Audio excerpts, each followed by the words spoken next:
干支に猫がいない理由。はじめ、昔々神様が動物たちに言いました。元日の朝、早く来た順に12匹を干支にする。動物たちは大慌て。でも猫は日にちを忘れてしまい、ネズミに聞きます。ねえねえ、集合の日っていつだっけ？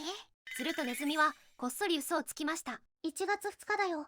猫は安心してその日はぐっすり。そして本当の元日、牛や虎、ウサギたちが次々ゴール。ネズミは牛の背中に乗り、最後にぴょんと飛び降りてなんと一番になりました。翌日、猫は急いで神様のもとへ向かいます。間に合った。ですが神様は困った顔。干支はもう決まってしまったよ。猫はそこで初めてネズミに騙されたことを知ったのです。それ以来、猫はネズミを追いかけるようになったと言われています。本日はここまで。ご視聴ありがとうございました。